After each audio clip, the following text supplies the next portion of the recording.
Bienvenidos a este episodio que será viral. La violencia digital es un fenómeno que puede ir más allá de una simple burla o un insulto en redes sociales. Cuando una agresión, a través de alguna de estas plataformas, trastoca la vida, los sentimientos, la estabilidad emocional de una persona, por supuesto que debe ser atendida. Las víctimas pueden ser mujeres, niñas, niños, todo aquel que esté expuesto, por ejemplo, a las redes sociales. Pero bueno, ¿de qué tamaño es este problema?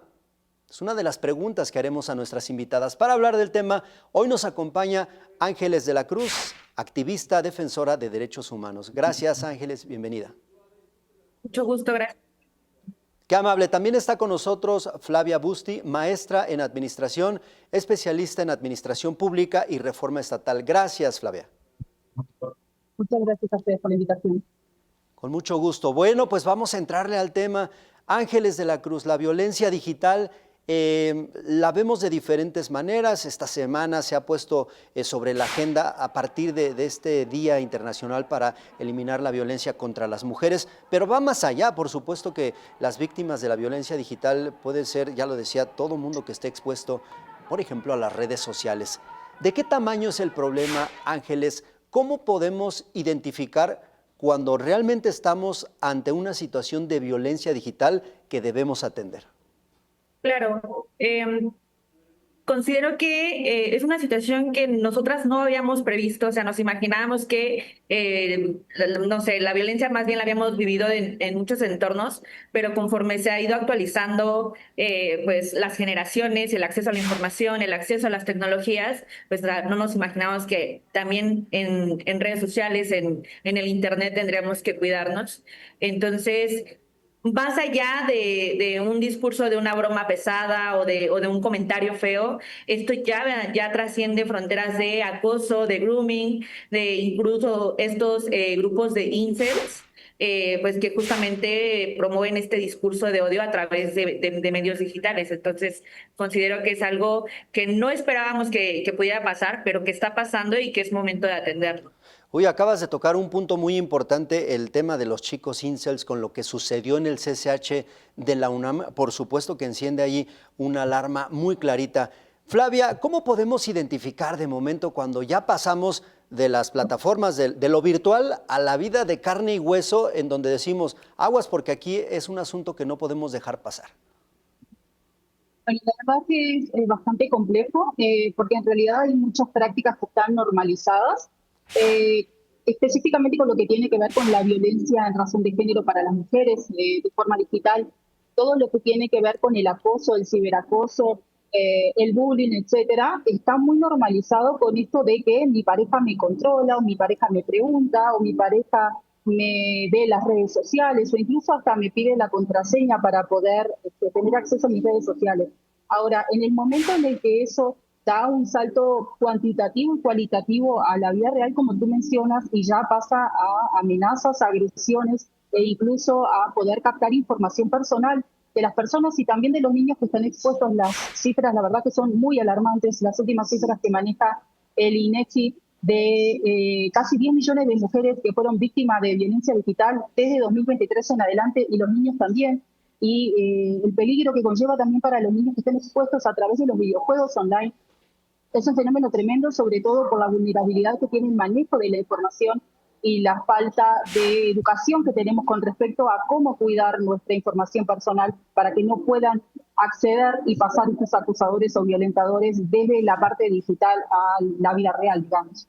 Sí, por supuesto. Y ahora con esto último que tocas, me quedo pensando en un término que a veces escuchamos que suena medio apantallador, pero que es una realidad, esta alfabetización digital en donde al final todos tenemos que entrarle, Ángeles. Sí, justamente ahorita que tocabas el tema de las niñas y que se vuelven un espacio muy vulnerable porque han ingresado o han estado en acceso cada vez a edades más tempranas. Entonces, sin la debida como acompañamiento de los padres, cada vez se sale un poquito más de las manos y el grooming, que es algo que está muy tangente, el que suplante la identidad de una persona menor que seduce, que manipula y que a través de esa manipulación saquen información, saquen fotografías y que con eso puedan ser manipuladas. Considero que el tema de que se pueda manejar la violencia digital en los niños es algo muy importante. Si nosotros como adultos a veces no sabemos cómo manejar los protocolos, las situaciones, ahora un niño que está inmerso en los videojuegos, que es imposible que nosotros podamos evitar que ellos tengan contacto con la tecnología porque es parte de su generación y es parte de toda esta evolución, pero dentro de esta evolución también crear estos mecanismos de defensa y de protección desde edades ya muy tempranas. Híjole, esto es muy interesante porque al final muchas veces cuando hablamos de las situaciones para prevenir delitos y demás, pensamos en la autoridad. ¿Qué está haciendo la autoridad, no, para prevenir este asunto? Pero hay aquí una gran responsabilidad en los padres, en las cabezas de familia respecto a en qué momento le puedo dar un dispositivo a mi hijo, por ejemplo, a mi hija, y cómo le voy a dar las reglas para que pueda navegar en las redes sociales, si a veces ni siquiera yo las sé, ¿no? A veces yo mismo como papá o mamá puedo ser víctima de las agresiones y cómo voy a alfabetizar o educar a una hija, a un hijo en este sentido, Flavia. Bueno, una de las cosas importantes tiene que ver con la brecha que hay entre la normatividad que existe y esto, el Estado, las políticas públicas van siempre como por detrás del avance que tiene que ver con esto del acoso, la violencia y lo digital que está en nuestra vida cotidiana y sobre todo las nuevas generaciones que prácticamente nacen con un celular, con un dispositivo inteligente en las manos. No hay, como creo, el suficiente acompañamiento y pedagogía de los centros educativos que son también tan importantes para que puedan hacer seguimiento. Como decía recién Ángeles, nosotros podemos controlar, los padres podemos controlar desde nuestra casa los dispositivos que usan, con quién hablan, con quién no, y con lo dificultoso que es. Pero, ¿qué pasa cuando estos niños están con sus pares, ¿no? Cuando están en el colegio también. Muchas de estas plataformas de juego, la mayoría son de pago y entonces necesitan ingresar un medio de pago, una tarjeta de crédito para que puedan acceder y jugar, como por ejemplo el Roblox o el Free Fire, etcétera. Pero los niños hoy en día también han saltado como esa barrera también y tienen sus propios recursos para poder acceder a estas plataformas y entonces es muy difícil realmente y la normativa va muy por detrás en este sentido porque además no está dando las herramientas a los padres, como tú decías, de la alfabetización, como sí lo hay en otro tipo de circunstancias y también el acompañamiento a los centros educativos. ¿Qué piensan en este sentido? Es una pregunta que haré a ambas respecto a las regulaciones. A ver, tenemos como ejemplo lo que sucedió con la ley Olimpia, ¿no? Es muy clara de algo que habíamos normalizado, el compartir imágenes sin autorización de nuestros cuerpos y demás. Ya hay una regulación. No fue fácil, conocemos la historia de Olimpia, pero muchas veces cuando hablamos de regulación, todo el mundo, no, es que nos están censurando y entonces hay una línea ahí muy delgadita en donde ya no sabemos hacia dónde jalar porque o es censura o es realmente el encaminarnos a que haya una disposición, una regulación que no permita tanta violencia. Iniciamos contigo, Ángeles.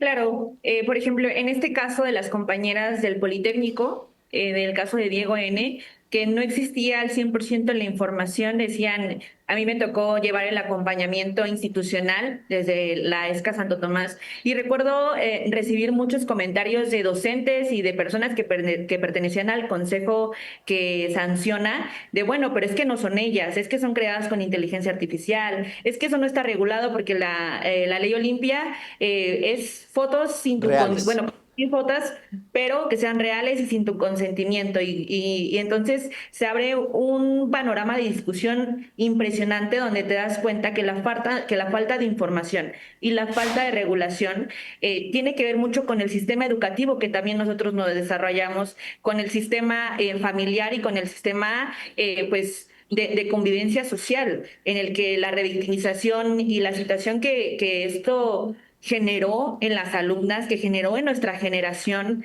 fue algo impresionante. Entonces, más allá de un tema de censura o más allá de un tema de regulación, considero que tiene que ser sensibilización y concientización. porque nosotros no teníamos como la capacidad de reaccionar de forma inmediata. Yo soy acompañante de víctimas y sobrevivientes de violencia de género y lo habíamos hecho en espacios físicos. Y cuando llega el espacio digital, pues no conocíamos la regulación, la normatividad, los espacios de consulta. Entonces, yo considero que es algo que se debe de poner sobre la mesa para una difusión general, familiar, educativa y social. Totalmente. Flavia Busti, ¿qué piensas de esto? Bueno, yo creo que el mejor laboratorio natural que tuvimos, obviamente, fue la pandemia y todo este proceso de virtualidad que nos arrolló, nos pasó por encima claramente a todos y nos hizo aprender sobre un montón de cosas de forma negativa. Creo que en la discusión siempre es muy incómodo y no todo el mundo quiere entrar en este proceso de decir qué tanto es censura y qué tanto libertad de expresión. Bueno, obviamente no es censura el poder regular y sobre todo regular las plataformas. Creo que lo que tiene que ver también con la normativa es el trabajo de las políticas públicas y sobre todo del Estado de poder trabajar con estas grandes plataformas para poder reglar las reglas de juego que hay y poder tener mayor control sobre los datos y las personas usuarias que hay, sobre todo la protección de datos. Hay algunos avances al respecto y se ha trabajado desde los estados con grandes plataformas y también a nivel de tratados internacionales, grandes plataformas de las cuales se utilizan mucho y son víctimas también niños y adolescentes como Instagram, Facebook y obviamente TikTok. Pero sigue habiendo un vacío y obviamente que son plataformas gigantes y que también son grandes empresas y privadas a las cuales no tienen una vinculación y un arraigo de política o legal para cada uno de los estados y entonces es más un tema de negociación y creo que eso es fundamental. La concientización por un lado y además el aprendizaje con las familias y con los centros educativos y también para las mujeres en el caso de la violencia de género digital, pero por otro lado también que el Estado se comprometa realmente a trabajar con las grandes plataformas. Híjole, esta parte está muy interesante, pero creo que nos regresa de nuevo al asunto de... ¿Querías decir algo, Ángeles? Sí, Perdón. yo creo que también parte mucho de quiénes son, cuando hablamos de un algoritmo patriarcal, hablamos de quiénes son dueños de todo este algoritmo, de quiénes son las personas que lideran las plataformas, que llevan el frente de todos estos mecanismos. Entonces, obviamente va a generar un conflicto completo cuando afecta sus intereses, cuando la sexualización, la comercialización y toda esta parte en la que se nos cosifica a las mujeres es beneficio para las personas que llevan el mando o que llevan el frente de estas grandes organizaciones. Entonces, mover esos intereses, pues también tiene que ver, no solamente podemos generar normativas, podemos generar espacios, pero al final, si no también empezamos a romper con todos estos algoritmos patriarcales, no vamos a romper con con este sistema que al final sigue violentándonos en otros espacios. Sí, totalmente de acuerdo. Y esto les empezaba a comentar ahora, me regresa al punto de la censura. Es que regularmente cuando se toca la regularización, hablando específicamente de las plataformas, de las redes sociales, pero de inmediato switchean la idea, nos quieren censurar. Es que ya no van a permitir, no te van a permitir que te expreses de tal manera. No. ¿Cómo extirparnos también de la cabeza en este proceso de alfabetización digital que realmente se ocupan reglas para prevenir casos de violencia, de agresiones que yo decía al inicio, no quedan en pequeños insultos y demás, sino realmente pueden trastocar la vida, Ángeles? Absolutamente. Yo, además, específicamente estoy estudiando lo que tiene que ver con la violencia física y también digital de las actoras políticas y las mujeres que ocupan cargos de poder o cargos administrativos.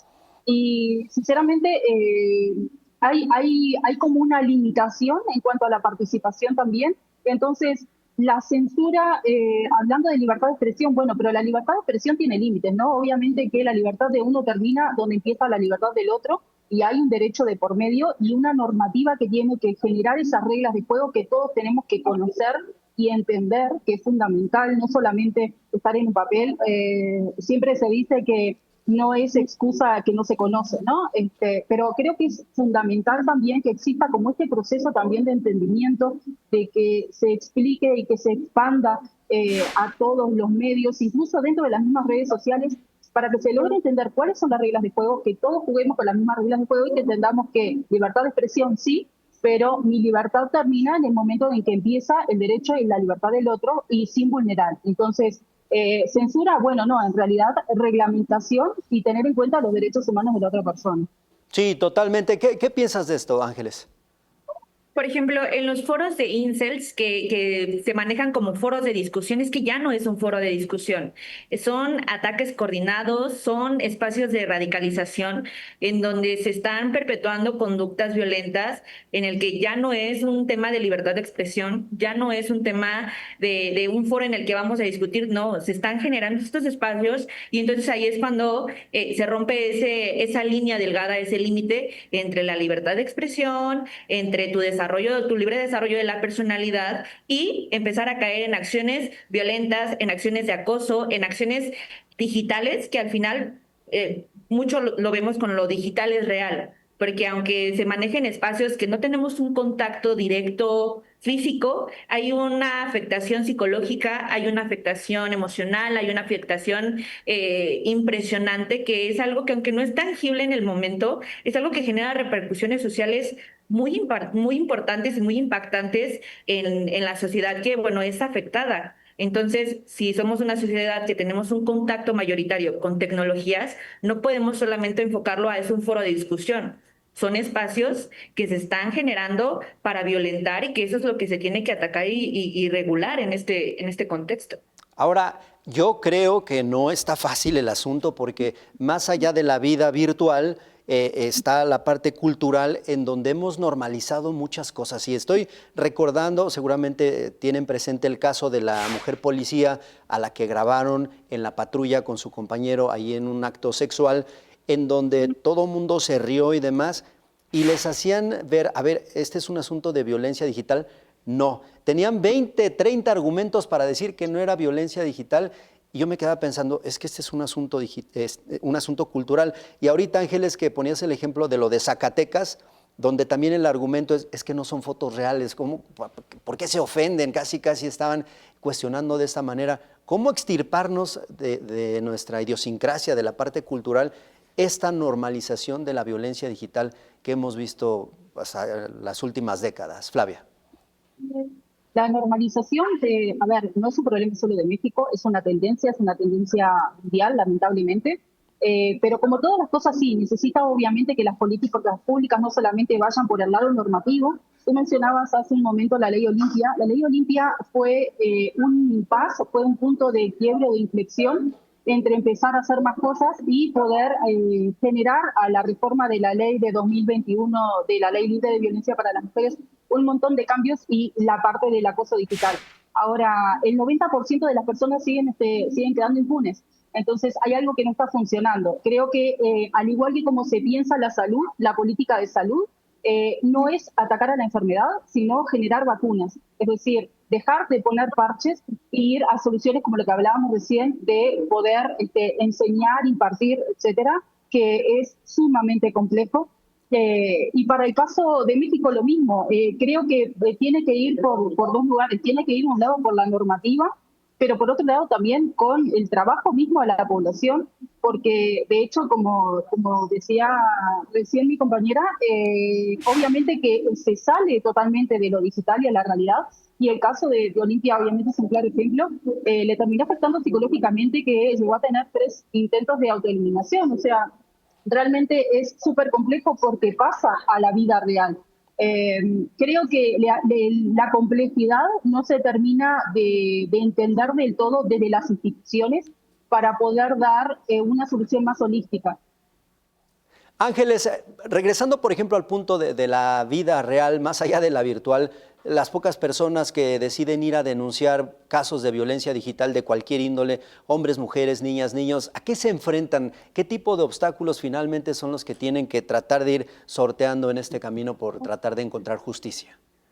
Mira, todo ese tema de la revictimización y un tema completamente institucional en el que el acceso a la justicia se ve permeado por razones de género, por razones económicos, por muchas cuestiones de desinformación y por abuso también y desconocimiento en aspectos de que no hay justicia con perspectiva de género, en el que se nos sigue revictimizando y que incluso cuando la víctima trae todas las evidencias, todas las pruebas, siempre tiene que haber una justificación detrás de tú lo provocaste, de por qué tú generaste estas condiciones, de, bueno, ¿estás segura? Bueno, es que era tu pareja, bueno, es que... Y entonces romper con todos estos patrones de violencia institucional es algo muy difícil porque tendrías que deconstruir a un sistema completo y no solo deconstruirlo, también reconstruirlo hacia la sensibilización con perspectiva de género, hacia dejar de culpar a la víctima. Es que ella mandó las fotos, es su culpa por haber mandado las fotos, es su culpa por tener sus redes sociales abiertas.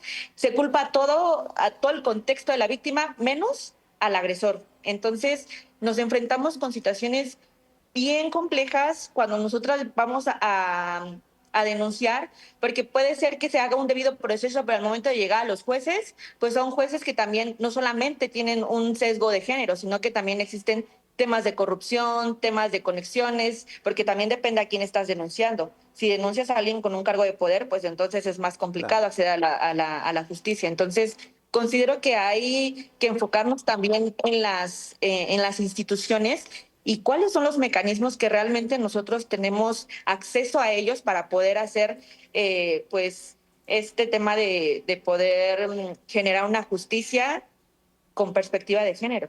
Bien, Ángeles, muchas gracias. Justo hablando de esta parte, lo que le toca a la autoridad, Flavia Busti, ¿qué tan preparada está, por ejemplo, la Policía Cibernética, hablando específicamente de México, pues para el trabajo preventivo? Bueno, en realidad es complejo y es lo que hablábamos, lo que yo mencionaba al principio, ¿no? El Estado y las instituciones en general siempre van por detrás, siempre están apareciendo cosas y a raíz de eso están haciendo. Entonces, en realidad son reactivos y no proactivos. En este sentido, obviamente que hay detecciones, hay maneras de poder detectar este tipo de acosos. Está mucho más desplegado para el cuidado de menores. Hay muchas herramientas a nivel internacional que están tomando en este caso las fuerzas de seguridad. Aquí en México específicamente se está trabajando mucho en ese sentido, sobre todo con un foco en eso, en la violencia a los menores que son vulnerables ante estas nuevas herramientas digitales, pero siempre van por detrás y tienen una limitación muy grande que es la normativa, porque puede haber mucha voluntad, puede haber herramientas, puede haber un presupuesto muy grande, pueden tener la mayor capacidad tecnológica para poder trabajar, pero si no tienen una normativa detrás que los respalde, es muy difícil que puedan avanzar lo suficiente. Y otra cosa fundamental es que si efectivamente, como decía mi compañera, no hay espacios seguros para poder denunciar y para poder llevarlo a cabo, porque cuando nos enfrentamos a hacer una denuncia, ya sea que estemos hablando de violencia digital a niños o niñas o mujeres por razón de género, etcétera, si no tenemos seguro a dónde estamos yendo y que vamos a tener una respuesta efectiva, porque no podemos confiar en el debido proceso, entonces ahí ya también tenemos una restricción importante. Entonces, creo que el contexto y el ambiente es complejo, además de que el avance de la tecnología va muy por encima del resto y es complicado poder manejar esa situación.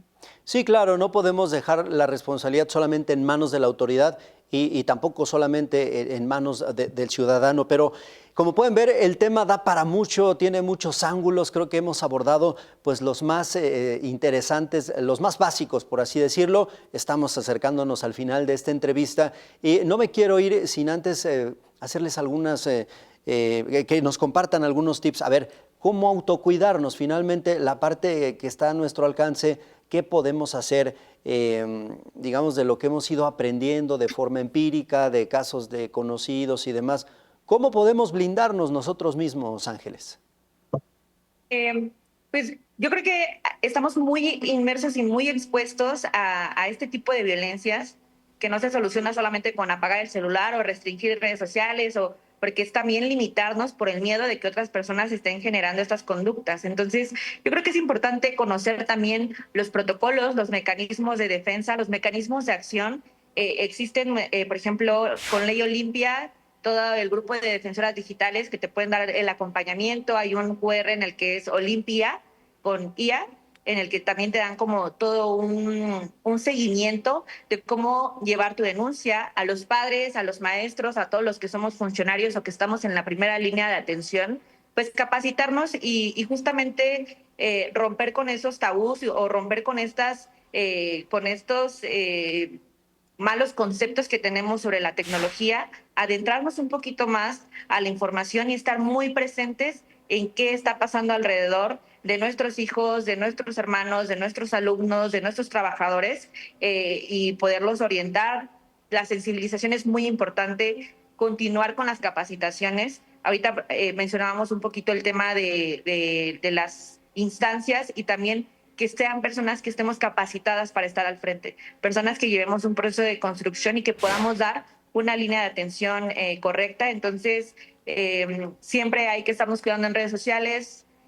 No sabemos quién está detrás de la pantalla, y con eso yo considero que es como la parte importante. Antes nos decían, no hables con extraños en la calle, ¿no? Bueno, ahora ten muchos filtros, ten muchos cuidados con quienes estás interactuando, que no estás viendo, y que puedas generar como este autocuidado para evitar caer en esas situaciones, y que si caes también debes de entender que no es tu culpa. Son personas que llevan un proceso y que están preparadas justamente para cautivar, para generar estos espacios violentos, y que habemos organizaciones y personas que estamos en defensa y en protección pues, de las víctimas. Por supuesto, muchas gracias y coincido prácticamente en todo, Ángeles. Flavia Busti, antes de irnos, no hay que tener miedo a denunciar finalmente, ¿no? Si estamos siendo víctimas de violencia digital, a dónde acercarnos, cómo dar los primeros pasos y sobre todo cómo decir, no, a ver, aquí yo estoy identificando algo, tengo que ir un paso adelante y no lo puedo dejar pasar. Es importante las redes de contención, las personas que tenemos alrededor, ante la mínima duda que tengamos de que algo no es fiable, entendamos que lo digital tiene que ver mucho con el anonimato. Entonces, como decía efectivamente Ángeles, no sabemos detrás con quién estamos hablando. Incluso si estamos haciendo una videollamada, con la tecnología tan grande que hay de inteligencia artificial, tampoco podemos asegurar de que la persona que estamos viendo en la pantalla efectivamente es quien dice ser. Entonces, hay un concepto importantísimo que se maneja que tiene que ver con higiene digital, que es controlar nuestra información, controlar lo que compartimos, la información personal también, la ubicación, datos personales, etcétera, saber a quién compartir. Y sobre todo, ante cualquier duda, primero acudir obviamente a nuestras redes de contención, familiares, amigos, etcétera, plantearle esto me parece raro, no lo entiendo, y mostrarle la información para poder tener como una segunda opinión antes de seguir adelante e impartir información. Y obviamente que el gobierno también tiene las plataformas de denuncia, de la denuncia ciudadana también, que se toma y se pasa también al centro de monitoreo para el acoso digital.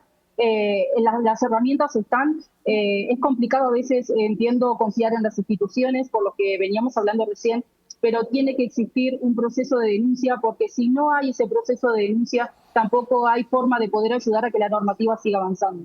Totalmente, y yo simplemente agregaría que en el caso de los menores, siempre darles esa confianza, ¿no? Que ellos puedan primero acercarse a un adulto y que el adulto de inmediato pueda canalizarles ayuda y saber también cómo tener este tipo de filtros. Pues ahora sí, llegamos al final, yo les agradezco mucho. Antes de irnos, ahí vamos con esta dinámica muy cortita y muy concreta. A ver, Ángeles de la Cruz, ¿cómo definirías en una sola palabra? Está un poco difícil, pero en una sola palabra, la violencia digital que se experimenta en nuestro país, lo que se está haciendo, lo que estamos viviendo en esta etapa tal cual en pleno 2025, en una sola palabra, ¿cómo lo definirías? Real. Real. En real. Gracias. Sí. ¿Ibas a decir algo más? No. En real, justamente por este tema de que siempre se dice que, bueno, como no es tangible, no es algo que está pasando, como no es algo que tenemos frente a frente, es algo que se invalida y que se minimiza. Entonces, real, yo creo que sería algo que tendremos que empezar a involucrar cuando hablamos de violencia digital. Bien, muchas gracias. Flavia Busti, en una palabra, ¿cómo definirías igual todo este asunto de la violencia digital? Creo que la palabra es tendencia, porque la idea y el aprendizaje Perdón, es no solamente ¿tendencia? quedarnos... No escuché. Tendencia, ok. Ajá, tendencias, porque creo que hay un proceso de aprendizaje que tenemos que hacer desde México hacia la región y hacia el resto del mundo, porque todos estamos pasando por este mismo proceso y todos aquellos aprendizajes que se están generando en otros estados, en otros países con respecto a normativa y control, es importante poder interiorizar y generar acuerdos, porque al fin y al cabo también lo digital no tiene un solo territorio y no hay límites físicos como lo tenemos en los países, transgrede a todos estos tipos de límites, y entonces creo que es súper importante poder generar estos aprendizajes y hacer un intercambio de información para poder tener mayor control. Claro. Bien, Flavia, pues yo creo que el encabezado diría, la violencia digital es una tendencia real. Yo agregaría que no podemos dejar pasar, tenemos que atender. Así que muchas gracias, nos quedamos con esta tendencia real en la violencia digital. Yo les agradezco a las dos, llegamos al final de este episodio que será viral. Muchas gracias, Ángeles de la Cruz, activista, defensora de derechos humanos. Gracias, Ángeles. Muchas gracias. También doy las gracias a Flavia Busti, maestra en administración, especialista en administración pública y reforma estatal. Gracias, Flavia. Muchas gracias. Les agradezco a ambas, pero sobre todo, gracias a ustedes por llegar al final de este video que sin duda este episodio será viral. ¿Qué les parece el asunto de la violencia digital?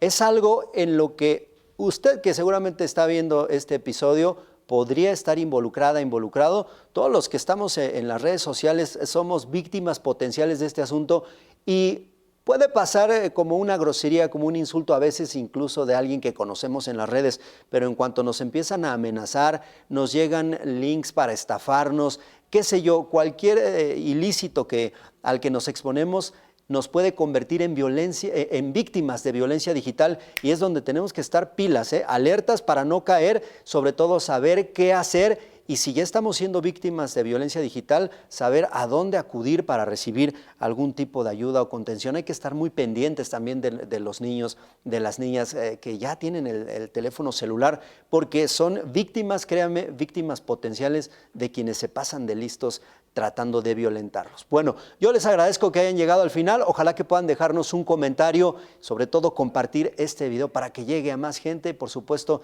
les agradezco el favor de su atención. Yo soy Juan Rivas. Pásenla bien, por favor.